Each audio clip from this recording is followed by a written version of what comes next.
저는 박순희, 올해 72입니다.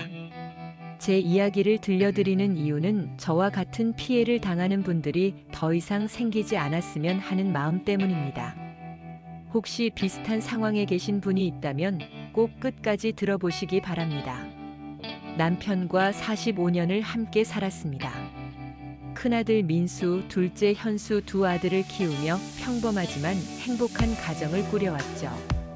그런데 3년 전 갑작스럽게 남편이 심근경색으로 세상을 떠났습니다.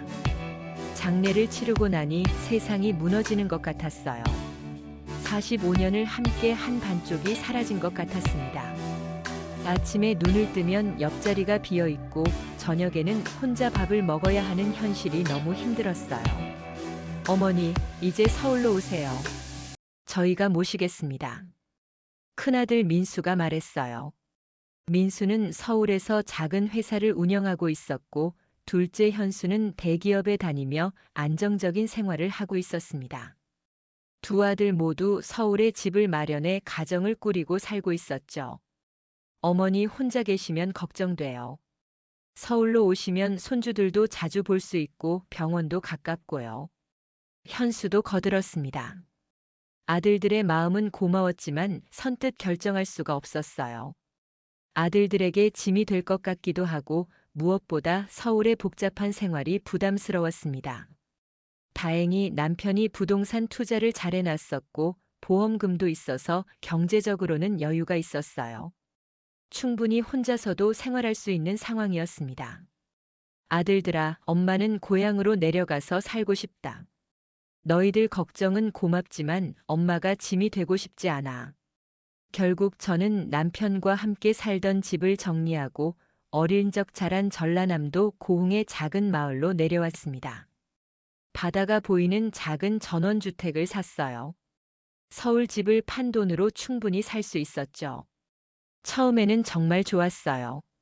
아침에 일어나면 바다가 보이고 공기는 맑고 사람들은 정겨웠습니다. 텃밭도 가꾸고 동네 할머니들과 함께 운동도 하고 교회도 나가면서 나름대로 안정된 생활을 했어요. 어머니 잘 지내세요?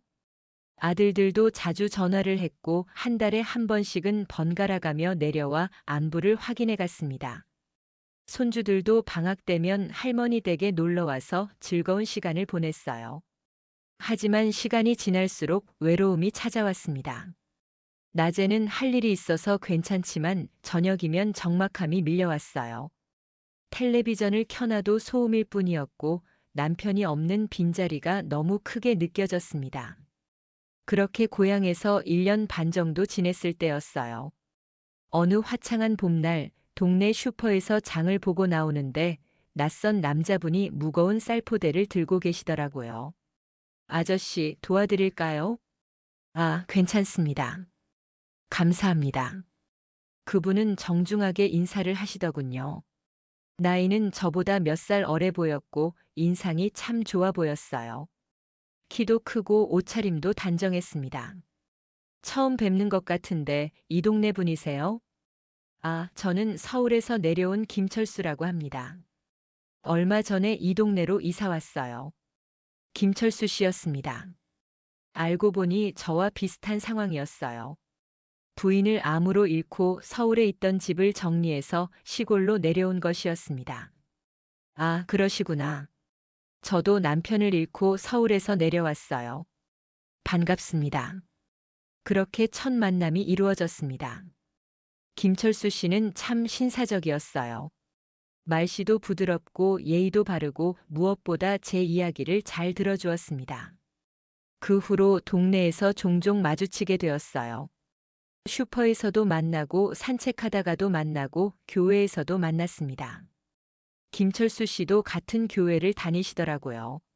순희 씨, 오늘 날씨가 참 좋네요. 바닷가 산책 어떠세요? 어느 일요일 오후 김철수 씨가 제안했습니다. 오랜만에 누군가와 함께 산책을 한다는 것이 설레었어요. 바닷가를 걸으며 이런저런 이야기를 나누었습니다. 저도 혼자 사는 게 쉽지 않네요. 특히 저녁 시간이 가장 외로워요. 김철수 씨의 말에 깊이 공감했습니다. 그분도 저와 같은 마음이었구나 싶었어요. 서로의 아픔을 이해하는 사람을 만난 것 같아서 마음이 따뜻해졌습니다. 그날 이후로 자주 만나게 되었어요. 일주일에 두세 번씩 함께 산책을 하고 가끔은 같이 식사도 했습니다. 김철수 씨는 요리도 잘하셨어요.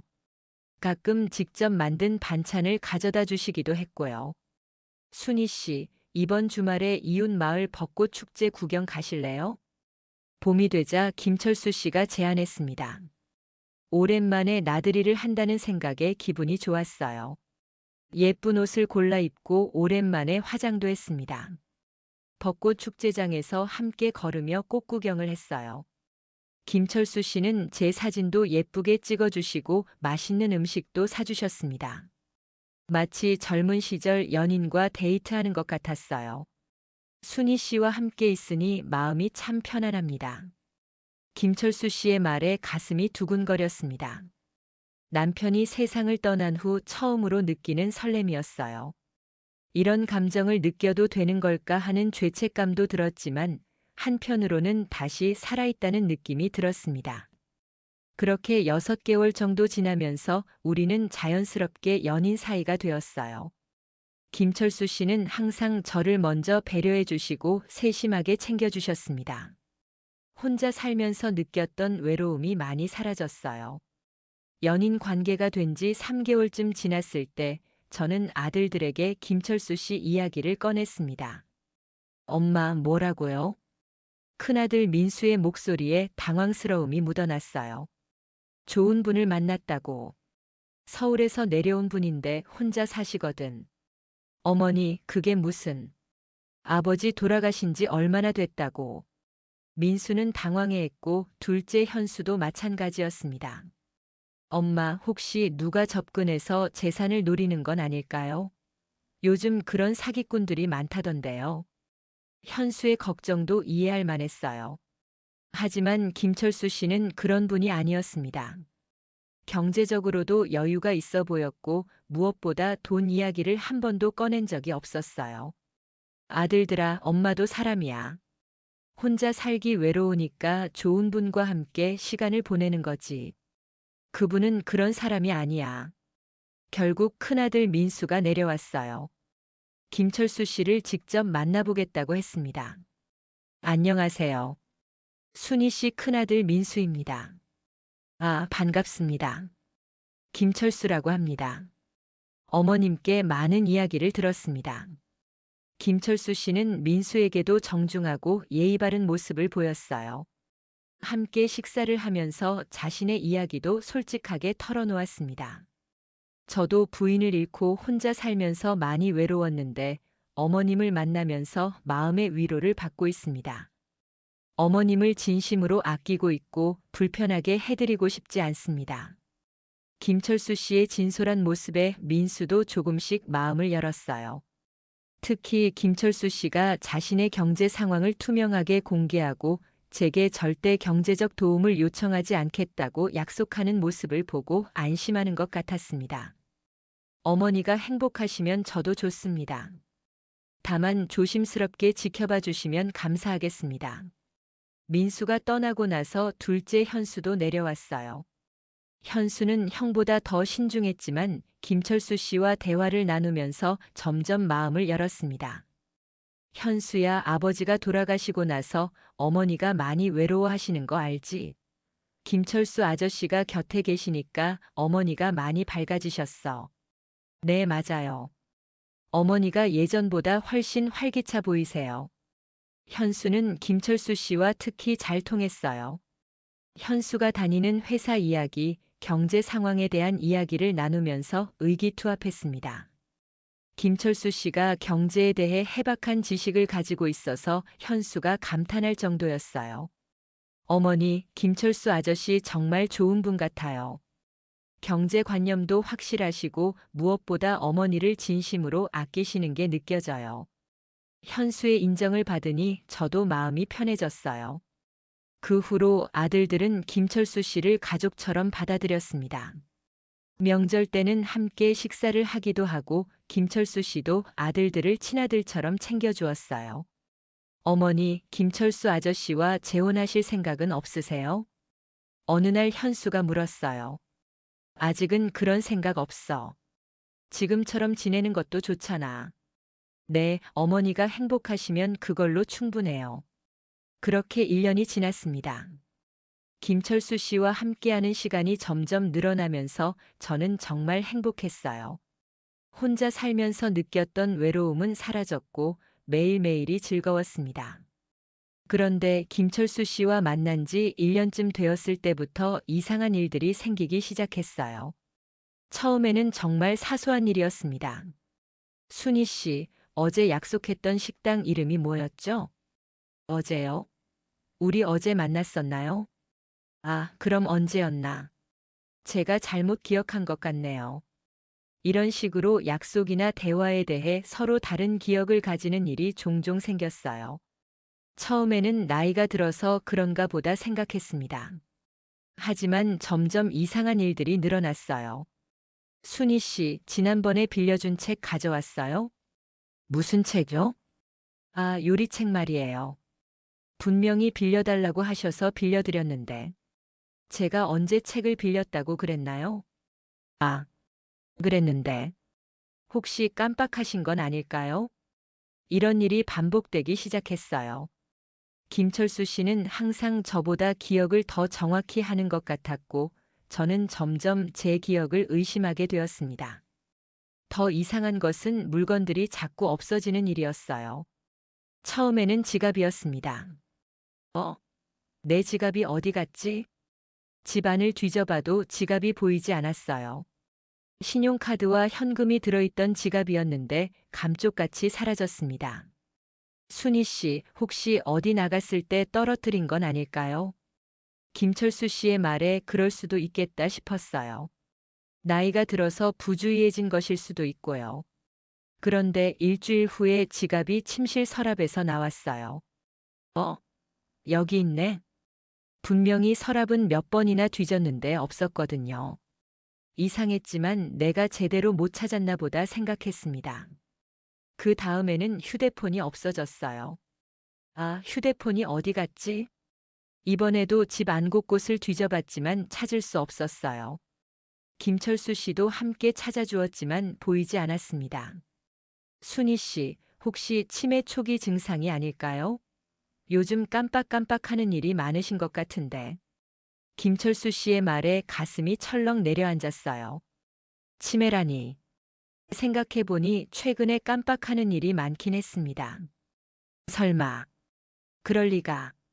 병원에 한번 가보시는 게 어떨까요?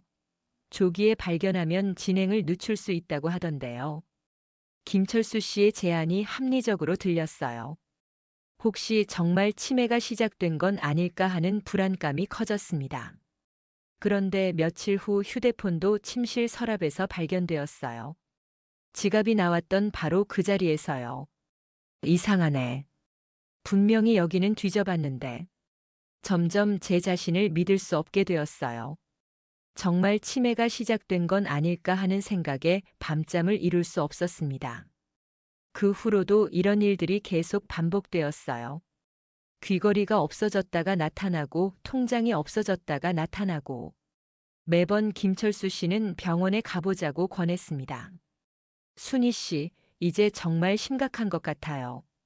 병원에 가서 정확한 진단을 받아보시죠. 김철수 씨의 걱정스러운 표정을 보니 정말 제가 이상해진 것 같았어요. 하지만 한편으로는 뭔가 석연치 않다는 느낌도 들었습니다. 그러던 어느 날 결정적인 사건이 일어났어요. 제가 오래전부터 아끼던 금반지가 사라진 것입니다. 남편이 결혼 20주년에 사준 소중한 반지였어요. 내 금반지가 어디 갔지? 이번에는 정말 당황스러웠어요. 그 반지는 항상 화장대 서랍 깊숙한 곳에 보관했었거든요. 다른 사람은 절대 모르는 곳이었습니다. 순희 씨, 또 물건을 잃어버리셨네요. 이제 정말 병원에 가셔야겠어요. 김철수 씨가 말했지만 이번에는 뭔가 이상했어요.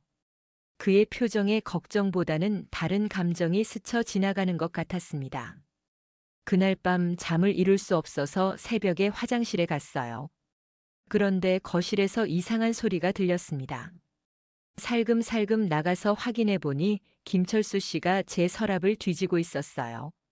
뭐 하는 거예요? 깜짝 놀란 김철수 씨가 황급히 서랍을 닫았어요. 아, 순희 씨. 깨우려고 하지 않았는데. 혹시 잃어버린 반지가 있을까 싶어서 찾아보고 있었어요. 그렇다면 제게 말하고 찾으면 되잖아요. 맞아요. 죄송해요. 그냥 도와드리고 싶어서. 김철수 씨의 설명은 합리적이었지만 뭔가 석연치 않았어요. 새벽에 몰래 남의 집 서랍을 뒤진다는 게 정상적인 행동은 아니잖아요. 그 다음날 저는 몰래 집안에 작은 카메라를 설치했어요. 요즘 인터넷으로 쉽게 살 수 있는 작은 감시 카메라였습니다. 혹시 모르니까요. 며칠 후 김철수 씨가 저녁을 함께 먹고 간 다음날 아침에 카메라를 확인해 봤어요. 그리고 충격적인 장면을 목격했습니다. 김철수 씨가 제가 잠든 사이에 몰래 집에 들어와서 제 물건들을 이곳저곳에 숨기고 있었어요. 지난번에 사라졌던 지갑도 휴대폰도 모두 김철수 씨가 숨긴 것이었습니다. 더 충격적인 것은 그가 제 통장과 인감을 가지고 나가는 모습이었어요. 분명히 복사를 하려는 것 같았습니다. 이게 대체 무슨... 온몸이 떨렸어요. 그동안 믿었던 김철수 씨가 저를 속이고 있었던 것입니다. 제가 치매라고 생각하게 만들어서 뭔가 나쁜 일을 꾸미고 있었던 거예요. 급히 인터넷으로 검색해보니 이런 수법의 사기가 실제로 있더군요. 독거 노인에게 접근해서 치매인 것처럼 만든 다음 후견인이 되어 재산을 가로채는 수법이었습니다. 이 사람이 나를 속였구나. 분노와 배신감이 밀려왔어요. 그동안 진심으로 사랑한다고 생각했던 사람이 처음부터 제 재산을 노리고 접근한 사기꾼이었던 것입니다. 하지만 더 큰 문제는 이 사실을 누구에게 말해야 하느냐는 것이었어요. 아들들에게 말하면 믿어줄까요? 특히 현수는 김철수 씨를 정말 신뢰하고 있었는데. 다음 날 저는 큰아들 민수에게 전화했어요. 민수야, 엄마 말 좀 들어봐. 김철수 씨에 대한 이야기야. 네, 어머니. 무슨 일이세요? 그 사람이 나를 속이고 있어. 사기꾼이야. 전화기 너머로 민수의 한숨 소리가 들렸어요. 어머니, 또 그런 말씀이세요? 요즘 계속 그런 이상한 이야기를 하시네요. 이상한 이야기가 아니야. 내가 직접 봤어. 그 사람이 우리 집에 몰래 들어와서 내 물건들을 숨기고 다녔어. 어머니, 김철수 아저씨가 어머니 집 열쇠도 없는데 어떻게 들어와요? 그리고 그분이 그럴 이유가 뭐가 있어요? 민수는 제 말을 믿지 않았어요. 오히려 제가 치매 증상을 보이고 있다고 생각하는 것 같았습니다. 민수야, 엄마 말을 믿어줘. 정말이야. 어머니, 이번 주말에 제가 내려갈 테니까 병원에 같이 가요. 정확한 검사를 받아보시는 게 좋겠어요. 민수도 김철수 씨와 같은 말을 했어요. 병원에 가자고요. 현수에게도 전화했지만 반응은 더 심했어요. 어머니, 김철수 아저씨는 그런 분이 아니에요. 제가 봤을 때 정말 어머니를 진심으로 아끼시는 분이거든요. 현수야, 엄마가 거짓말하는 것 같아? 거짓말이 아니라 어머니께서 요즘 깜빡깜빡 하시는 일이 많잖아요. 혹시 착각하신 건 아닐까요? 착각이 아니야. 내가 분명히 봤어. 어머니 진정하세요. 김철수 아저씨한테 직접 물어볼까요? 현수는 오히려 김철수 씨에게 제 이야기를 전하겠다고 했어요. 그러면 안 되는데. 안 돼. 그 사람한테 말하면 안 돼. 왜요? 오해가 있으면 풀어야죠. 현수는 완전히 김철수 씨 편이었어요. 제가 아무리 설명해도 믿지 않았습니다. 결국 그날 저녁 현수가 제시도, 계속, 편집, 김철수 씨에게 전화를 했나 봐요. 김철수 씨가 급하게 저를 찾아왔습니다. 순희 씨, 현수 씨한테 전화를 받았는데 무슨 오해가 있으신 것 같네요. 김철수 씨는 여전히 점잖고 차분한 모습이었어요. 하지만 이제는 그 모든 것이 연기로 보였습니다. 오해가 아니에요. 당신이 우리 집에 몰래 들어와서 내 물건들을 숨기는 거 다 봤어요. 순희 씨, 제가 언제 그런 일을 했다고 그러세요? 열쇠도 없는데 어떻게 들어와요? 김철수 씨는 태연하게 부인했어요. 하지만 저는 확실히 봤습니다. 거짓말 하지 마세요. 증거도 있어요. 증거요? 어떤 증거죠? 저는 카메라 영상을 보여주려 했지만 카메라가 사라져 있었어요. 분명히 서랍에 숨겨뒀는데 없어졌습니다. 여기 있었는데. 순희 씨, 괜찮으세요? 뭘 찾고 계신 거예요? 김철수 씨의 목소리에 가짜 걱정이 묻어났어요. 그가 카메라도 가져간 것이 분명했습니다. 당신이 가져간 거죠? 제가 뭘 가져갔다는 거예요? 순희 씨, 요즘 정말 이상하세요. 빨리 병원에 가보셔야겠어요. 그때 현수가 도착했어요. 어머니, 김철수 아저씨한테 왜 그러세요? 현수야, 이 사람이 엄마를 속이고 있어. 어머니, 진정하세요. 김철수 아저씨는 어머니를 위해서 오신 거예요. 현수는 완전히 김철수 씨 편이었어요. 제 말은 들으려고도 하지 않았습니다. 현수 씨, 어머님이 요즘 많이 힘드신 것 같아요. 전문의에게 상담을 받아보시는 게 좋겠어요. 김철수 씨가 마치 제 상태를 걱정하는 것처럼 말했어요. 네, 저도 그렇게 생각해요. 어머니, 내일 서울 큰 병원에 가봐요. 현수야, 엄마가 정신병자로 보여. 그런 게 아니라 혹시 치매 초기 증상일 수도 있잖아요. 조기에 발견하면 치료할 수 있어요. 결국 저는 혼자가 되었어요. 두 아들 모두 김철수 씨의 말을 더 믿었습니다. 특히 현수는 완전히 김철수 씨에게 마음을 빼앗긴 상태였어요.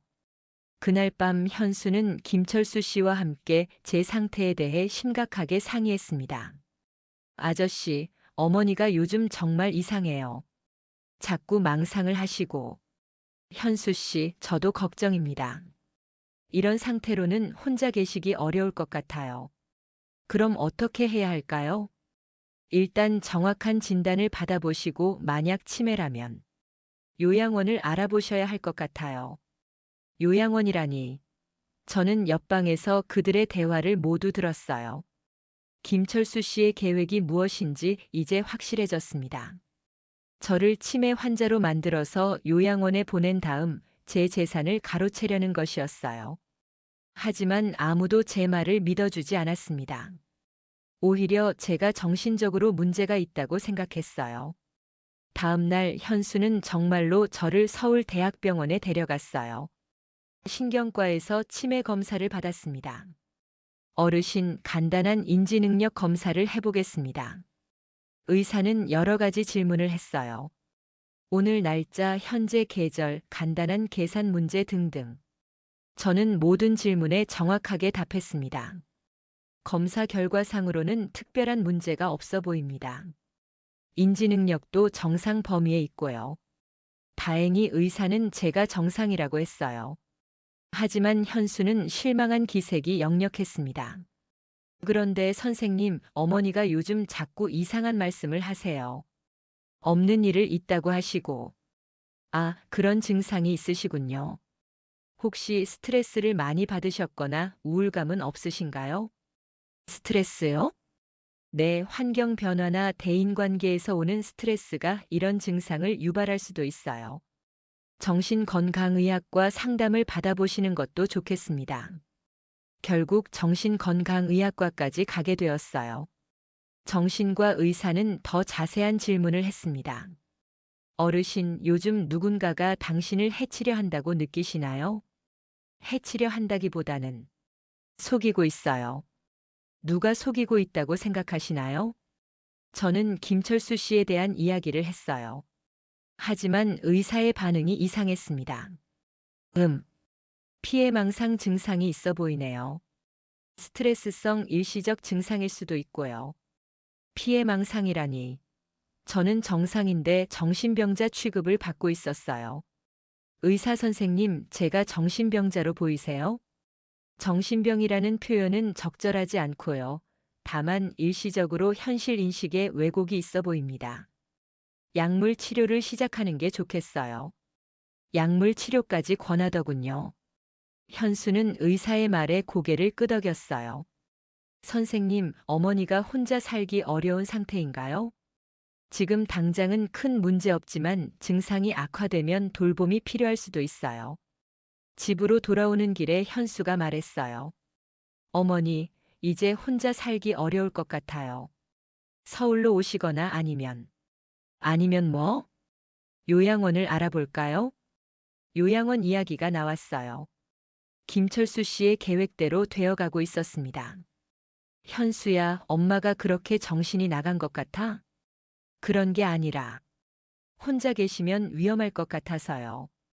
그날 밤 현수는 다시 김철수 씨와 통화했어요. 아저씨, 병원에서는 어머니가 피해망상 증상이 있다고 하네요. 그렇군요. 역시 제가 생각한 대로네요. 앞으로 어떻게 해야 할까요?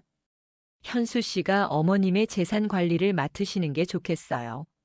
나중에는 후견인 제도도 알아보시고요. 후견인 제도까지 나왔어요. 김철수 씨의 최종 목표가 바로 그것이었습니다. 네, 그렇게 하겠습니다. 현수는 완전히 김철수 씨의 말에 넘어가 있었어요. 제가 아무리 설명해도 들으려 하지 않았습니다. 그때 큰아들 민수가 내려왔어요. 현수가 상황을 설명하니 민수도 비슷한 반응을 보였습니다. 어머니, 우리가 어머니 통장이랑 중요한 서류들을 관리하는 게 좋겠어요. 왜 갑자기 그런 말을 해? 어머니가 요즘 상태가 혹시 사기를 당할 수도 있잖아요. 아이러니하게도 정작 사기를 치는 사람은 믿고 저는 사기당할 사람 취급을 받고 있었어요. 엄마는 멀쩡해. 왜 자꾸 그런 식으로 말하는 거야? 어머니, 소리 지르지 마세요. 우리가 어머니를 위해서 하는 말이에요. 점점 상황이 악화되었어요. 아들들은 제 말을 믿어주지 않았고 김철수 씨는 점점 더 대담해졌습니다. 하지만 큰아들 민수는 둘째와 달랐어요. 겉으로는 김철수 씨의 말에 동조하는 것 같았지만 속으로는 뭔가 이상하다고 생각하고 있었나 봐요. 어느 날 민수가 저를 찾아왔어요. 현수나 김철수 씨 몰래 온 것 같았습니다. 어머니, 진짜 김철수 아저씨가 이상한 짓을 했어요? 민수야, 엄마 말을 믿어주는 거야? 잘 모르겠어요. 하지만 뭔가 석연치 않은 구석이 있어요. 민수는 조심스럽게 말을 꺼냈어요. 어머니가 말씀하신 카메라 있어요? 그 사람이 가져갔어. 다른 증거는 없고요. 저는 생각해 봤어요. 뭔가 증거가 있을 텐데. 아, 내 금반지. 그 사람이 가져간 게 분명해. 금반지요? 응, 내 아버지가 결혼 20주년에 사준 반지. 그걸 그 사람이 가져갔어. 민수는 생각에 잠겼어요. 어머니, 제가 한번 알아볼게요. 그런데 현수한테는 말하지 마세요. 왜? 현수는 김철수 아저씨를 너무 믿어요. 말하면 오히려 방해될 것 같아요. 민수가 저를 믿어주니 마음이 조금 놓였어요. 적어도 혼자가 아니라는 생각이 들었습니다. 며칠 후 민수가 다시 찾아왔어요. 이번에는 표정이 심각했습니다. 어머니, 김철수라는 사람에 대해 조사해 봤어요. 뭘 알아냈어? 이름부터가 가짜예요. 김철수라는 사람은 없어요. 뭐라고? 주민등록상으로 이 동네에 김철수라는 사람은 등록되어 있지 않아요. 그리고 그 사람이 사는 집도 가짜 임대 계약이에요. 민수의 말에 온몸이 떨렸어요. 역시 제 직감이 맞았던 것입니다. 그럼 진짜 이름은 뭐야? 그건 아직 알아내지 못했어요. 하지만 분명히 신분을 속이고 있어요. 현수한테 말해야 되는 거 아냐? 아직은 안 돼요. 더 확실한 증거가 필요해요. 현수는 아직도 그 사람을 믿고 있거든요. 민수는 신중했어요.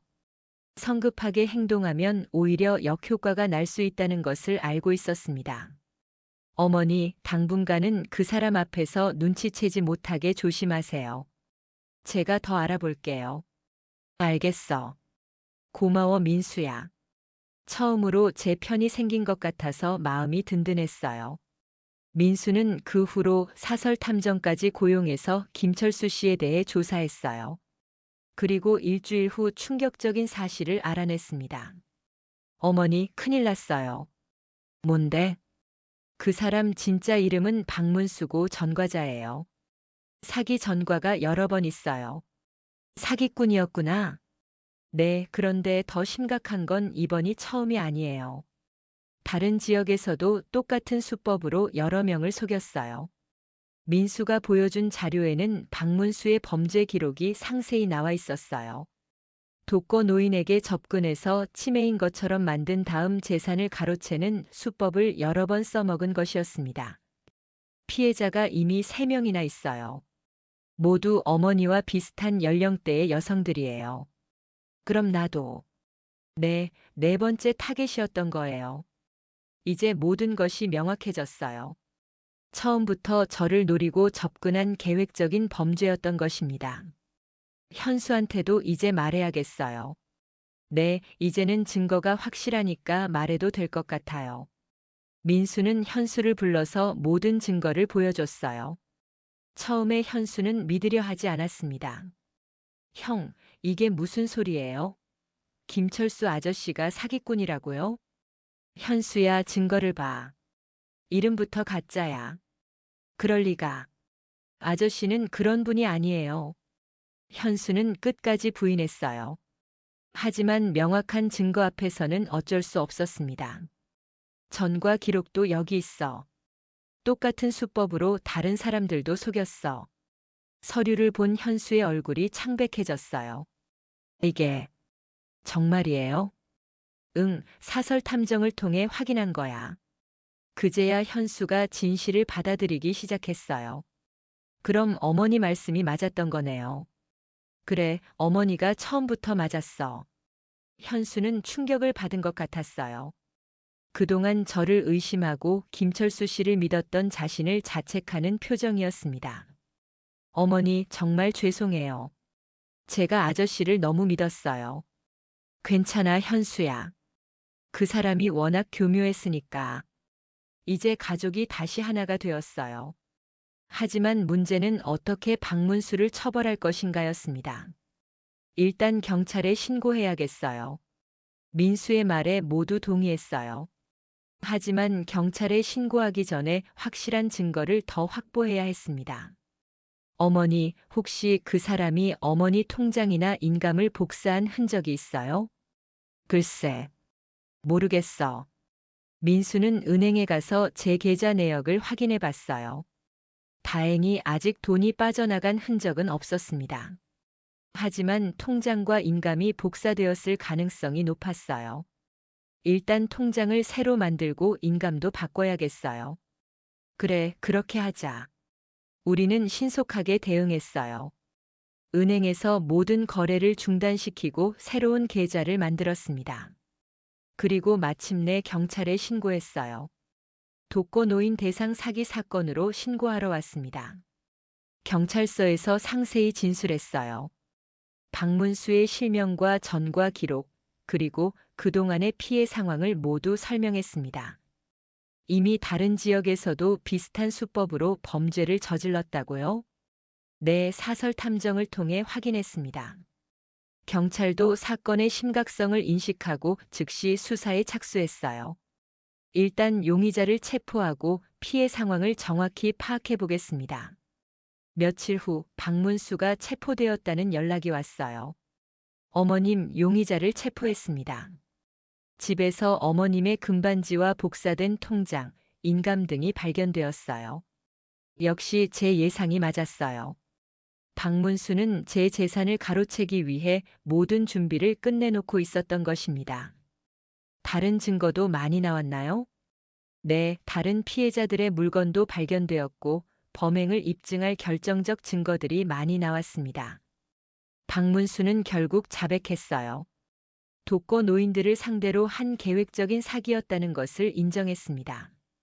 재판에서 박문수는 징역 5년을 선고받았어요. 그리고 피해 배상도 명령받았습니다. 피고인은 독거 노인의 외로움을 악용하여 체계적이고 지능적인 범죄를 저질렀습니다. 피해자의 정신적 고통과 사회적 파장을 고려하여 엄중히 처벌합니다. 판사의 선고를 듣는 순간 그동안의 억울함이 모두 풀리는 것 같았어요. 박문수는 법정에서 마지막으로 저를 쳐다봤어요. 그의 눈에는 후회와 원망이 섞여 있었습니다. 하지만 저는 더 이상 그에게 어떤 감정도 느끼지 않았어요. 사건이 해결된 후 우리 가족은 더욱 가까워졌어요. 특히 현수는 저를 의심했던 것에 대해 깊이 반성했습니다. 어머니, 정말 죄송해요. 제가 어머니 말씀을 믿지 않았어요. 괜찮아, 현수야. 그 사람이 워낙 교묘했으니까. 내가 속은 것도 당연해. 앞으로는 어머니 말씀을 무조건 믿을게요. 민수도 마찬가지였어요. 어머니, 정말 대단하세요. 혼자서 그 사기꾼의 정체를 알아내시다니. 엄마도 바보가 아니야. 70년 넘게 산 게 헛되지 않았어. 이번 일을 통해 저 자신에 대한 자신감도 생겼어요. 나이가 들었다고 해서 무력한 존재가 아니라는 것을 증명했으니까요. 동네 사람들도 제 이야기를 듣고 놀라워했어요. 순희 씨 정말 대단하네요. 그런 사기꾼을 혼자서 알아내시다니. 요즘 그런 나쁜 사람들이 많다던데 조심해야겠어요. 제 경험이 다른 분들에게도 도움이 되었으면 좋겠어요. 혹시 비슷한 상황에 처한 분이 있다면 주저하지 말고 가족이나 경찰에 신고하시기 바랍니다. 지금은 다시 혼자 살고 있어요. 아들들이 서울로 오라고 하지만 저는 이곳에서 계속 살기로 했습니다. 이제는 혼자 있는 것이 두렵지 않아요. 텃밭도 다시 가꾸기 시작했고 동네 할머니들과 함께 운동도 하고 있어요. 교회에서는 독거 노인들을 위한 상담 봉사를 시작했습니다. 제 경험을 바탕으로 비슷한 피해를 예방하는 일에 도움이 되고 싶어요. 혹시 지금 이런 상황에 처해 있는 분이 계시다면 주저하지 말고 도움을 요청하세요. 경찰서의 생활안전과나 노인보호 전문 기관에 연락하시면 됩니다. 혼자 해결하려고 하지 마시고 반드시 전문가의 도움을 받으시기 바랍니다. 그리고 가족 여러분들께도 부탁드려요. 혹시 부모님이 이상한 말씀을 하신다고 해서 무조건 치매나 정신적 문제라고 단정하지 마세요. 한 번쯤은 진지하게 들어보시고 확인해 보시기 바랍니다. 제 이야기가 여러분에게 도움이 되었으면 좋겠어요. 모든 어르신들이 안전하고 행복한 노후를 보내시기를 진심으로 바랍니다. 구독과 좋아요는 더 많은 분들에게 이런 중요한 정보를 전달하는 데 큰 도움이 됩니다. 여러분의 작은 관심이 누군가에 큰 도움이 될 수 있어요. 감사합니다.